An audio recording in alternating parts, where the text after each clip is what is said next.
Pre-mortem playbook. Future-proof your small business. So, here's something that keeps me up at night. My wife tells me I say that too much in these videos, so actually, scratch that. It used to keep me up at night until I discovered this technique. Picture this, you're running a small business, things are humming along nicely, revenue's growing, teams engaged, and then, boom, something completely blindsides you. A supplier goes bankrupt, a key employee walks out with your customer list. A regulatory change wipes out your competitive advantage overnight. And here's the kicker. In almost every one of these scenarios, the warning signs were there all along. We just didn't see them.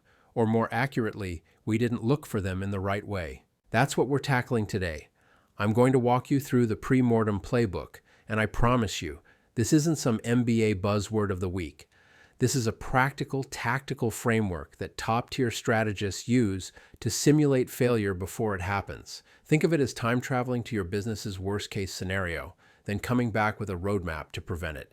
The fascinating part? Most business owners spend countless hours planning for success. They've got revenue projections, growth strategies, expansion plans. But how many actually sit down and meticulously plan for failure? That's the gap we're closing today. Before we dive deep into the mechanics, and trust me, we're getting into the weeds on this one, do me a quick favor. If the idea of proactively hunting down your business's hidden vulnerabilities sounds valuable, hit that like button. And if you haven't subscribed yet, go ahead and do that now. We release new risk management content every week, and honestly, the conversations happening in the comments section are sometimes better than the videos themselves. Okay, let's get into it. Understanding the pre-mortem. So what exactly is a pre-mortem? The concept is deceptively simple, but the execution is where the magic happens. Traditional project management uses post-mortems. You know, those meetings where everyone sits around after something's gone wrong and tries to figure out what happened. Everyone's defensive, memories are fuzzy, and you're basically doing an autopsy on your failure. A pre-mortem flips this completely on its head. You're sitting down with your team and you're saying, okay, it's 12 months from now.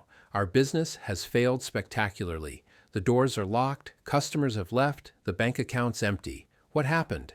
Here's the thing, and this is where it gets psychologically interesting. When you frame it this way, you're giving people permission to be pessimistic. In normal strategic planning, there's this pressure to be positive, to be a team player, to not rain on anyone's parade. But in a pre-mortem, you're literally asking people to imagine the worst. And you know what happens? They get creative about it. Really creative. Gary Klein, the research psychologist who pioneered this technique, found something remarkable. When you ask people to explain why something might fail versus what could go wrong, you get about 30% more potential problems identified. 30%. That's not marginal improvement. That's a completely different risk landscape. The reason this works comes down to something called prospective hindsight. When you imagine something has already happened, your brain starts working backwards from that outcome. You're not speculating anymore, you're explaining. And explanation is something our brains are really good at. How to execute the pre-mortem process. All right, let's talk about actually doing this, because here's where most people get it wrong. They think a pre-mortem is just a brainstorming session with a pessimistic twist. It's not. This is a structured process, and the structure is what makes it work. Phase 1, the setup. First, you need the right people in the room. This isn't just senior leadership. Actually, having only senior leadership is one of the fastest ways to kill the effectiveness of this exercise. You want your frontline managers, your key operational staff, maybe even some newer employees who haven't been indoctrinated into how we do things around here. Here's a use case that illustrates why these matters. Let's say you're running a regional logistics company and you're planning to implement a new warehouse management system. If you only include the C-suite and IT director, you might identify risks like budget overruns, vendor delays, integration issues with existing systems. Those are all valid. But bring in a warehouse supervisor and a customer service manager. Suddenly you're hearing about completely different risks. The supervisor mentions that the proposed system requires barcode scanners, but half your receiving area has terrible Wi-Fi coverage, something that never made it into any planning document. The CS manager points out that during the transition period, your ability to give customers real-time tracking information is going to disappear for probably 3 weeks, and you've got contracts with penalties for delivery visibility gaps. You see the difference? Different perspectives unlock different failure modes. Now, before you bring everyone together, you need crystal clarity on what you're actually pre-morteming. This isn't our business in general. That's too broad to be useful. You need a specific initiative, project, or strategic direction. Maybe it's launching a new product line, opening a second location, implementing a major process change, or entering a new market. Document this clearly. Write down your objective, your timeline, your success criteria. This becomes your baseline, the thing that has failed in your imagined future. Phase 2, the time travel exercise. This is where you actually run the session, and the facilitation here is crucial. You gather your team, and you set the scene. Here's roughly how I frame it. Okay, everyone, I need you to imagine something with me. It's January 2027, or whatever date is appropriate for your timeline. We implemented this new system 6 months ago, and it's been an unmitigated disaster. Not just didn't quite work out, I mean catastrophic failure. The project burned through double the budget, customer satisfaction scores cratered, we lost our 2 biggest clients, and morale is in the basement. This is the worst case scenario. Now, working individually first, I want you to write down your explanation for what went wrong, not what might go wrong, what did go wrong, past tense. What was the sequence of events that led to this failure? The individual work is important. You don't want groupthink at this stage. Give people 10 minutes of quiet time to write. Some will fill pages, others might struggle with a paragraph or 2. That's fine. What you're looking for are specific, concrete failure narratives. Not poor communication, that's too vague. More like, the project manager was only sending updates to the steering committee, so frontline staff first heard about major changes from customers asking about them. By the time we realized field teams weren't properly trained, we'd already had 3 serious safety incidents. See how that's different? That's a specific chain of events you can actually do something about. Phase 3, pattern recognition and clustering. Now you bring everyone back together and start sharing. Go around the room. Have each person read their failure narrative. And here's where you need someone taking detailed notes. I actually recommend recording this session if people are comfortable with it because the richness is in the details. As people share, you're going to notice patterns emerging. Multiple people mention the same failure mode, just from different angles. That's your signal. That's a high probability risk that crosses organizational boundaries. Let me give you a use case here. Imagine you're a specialty retail business planning to launch an e-commerce platform. During the pre-mortem, your store manager talks about how the failed project started when warehouse staff couldn't keep up with the different fulfillment requirements for online orders versus in-store stock. Your IT contractor mentions the failure stemmed from the platform not properly integrating with your point-of-sale system, leading to inventory discrepancies. Your customer service lead describes how the project collapsed because returns and exchanges became a nightmare when customers wanted to return online purchases in-store, but staff had no way to process them. 3 different perspectives, but they're all describing the same underlying risk. You didn't properly map out the operational complexity of running dual channels with interconnected inventory. That's the insight you need. As you cluster these risks, you're building a taxonomy. I usually see them falling into a few categories: technical operational risks, people, organizational risks, external market risks, financial risks, and timing, sequencing risks. The specific categories matter less than the process of organizing the chaos into something you can work with. Phase 4, likelihood and impact assessment. Now, not every risk deserves equal attention. This is where you need to be ruthlessly practical. Take your clustered risks and plot them on a simple 2x2 matrix. Likelihood on one axis, impact on the other. The high likelihood, high impact stuff? That's your drop everything and address this now category. These are the risks that can actually kill your project or business. Here's a counterintuitive insight from actually running these sessions. Often, the risks that get identified most frequently aren't the ones with the highest impact. People tend to over-identify familiar, frequently occurring problems and under-identify rare, but catastrophic ones. Use case time. Let's say you're a professional services firm planning to open an office in a new city. During your pre-mortem, 8 people mention difficulty recruiting local talent, and only one person mentions key existing client follows the partner to new office, then switches to local competitor. The first risk gets mentioned more, but the second one could actually destroy your business model for the expansion. This is where you need to balance frequency of identification with severity of impact. Just because everyone mentions something doesn't make it your top priority. Phase 5. Preventive actions and triggers. Okay, this is where the rubber meets the road. You've got your prioritized list of risks. Now you need to do 2 things for each one. Define preventive actions and establish early warning triggers. Preventive actions are straightforward. What can you do now to reduce the likelihood or impact of this risk? But here's the key.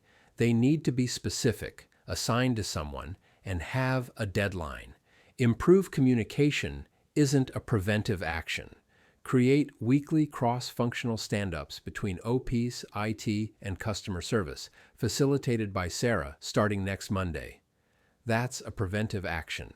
The trigger system is subtler but equally important. For each major risk, you want to identify leading indicators, the early warning signs that this risk is starting to materialize. Then you assign someone to monitor for those triggers and define what action gets taken if they show up. Use case. Let's say you're a manufacturing business implementing lean production principles. One of your identified risks is frontline resistance leads to quiet sabotage, people following new processes precisely as written rather than making them work, creating chaos to prove the old way was better. Your preventive action might be conduct small-scale pilot with volunteer team in one production cell, document learnings, and have pilot team lead training for broader rollout. Good start. But your trigger might be more than 2 safety incidents or quality escapes in the first month of rollout in any cell, or production efficiency dropping more than 15% below baseline, and your trigger response is pause rollout in that cell, conduct root cause analysis with team, adjust approach before proceeding. See how that works? You're not just hoping for the best, you've got tripwires in place. Quick pause here, because I know some of you are thinking, this sounds like a lot of work for something that might not even happen. And you're right, it is work.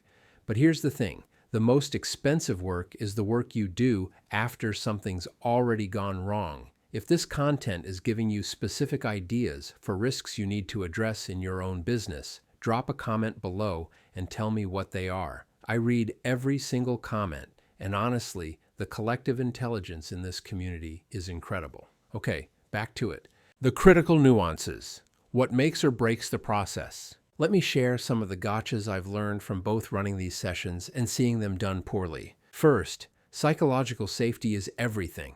If people think they'll be punished for identifying risks that might make someone look bad, you're toast.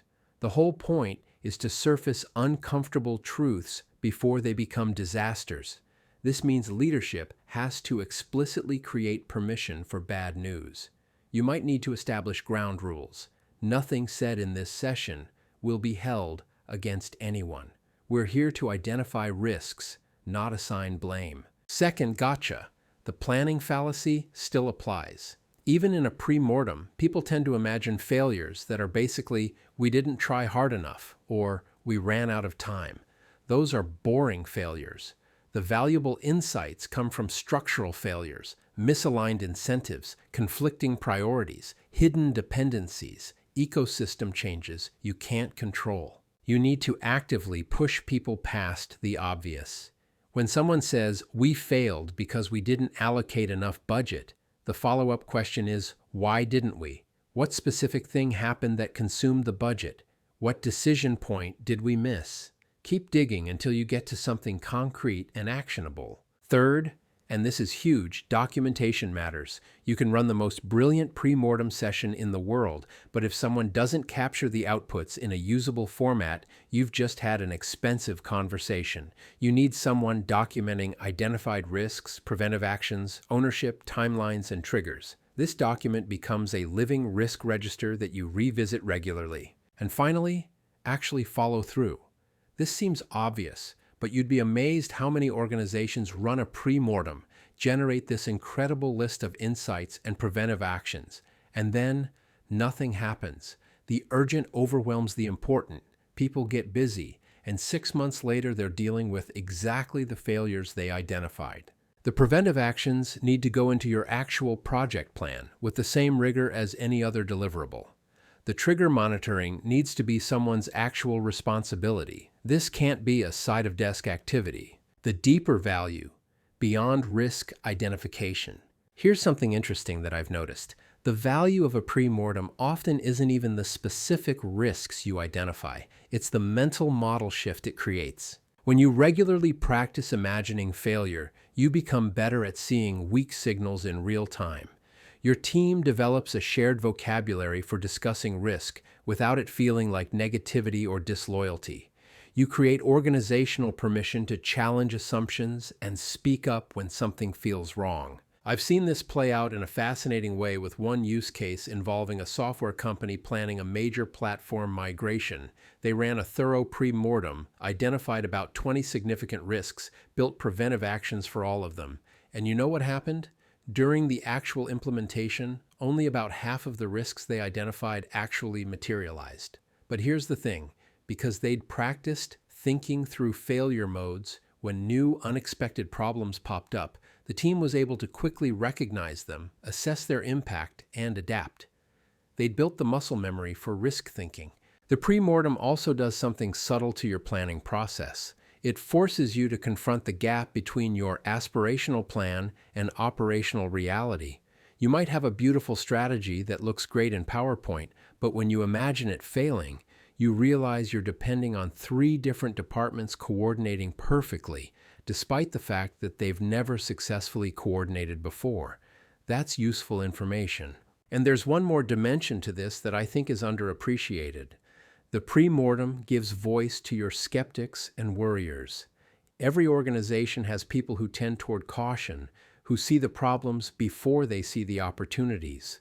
In normal strategic planning, these people often get marginalized. They're the ones not being team players or resisting change. But in a pre-mortem, those people are your MVPs. Their natural inclination to spot problems becomes the whole point of the exercise. And you know what happens? They become invested in making the project succeed because they've been heard, their concerns have been documented, and preventive actions have been put in place.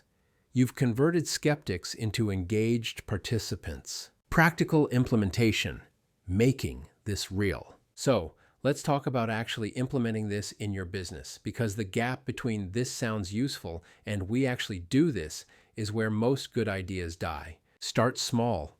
Don't try to pre-mortem your entire business strategy. Pick one specific project or initiative that's important but not existential. Maybe it's a new service offering, a process improvement initiative, or a planned hiring expansion.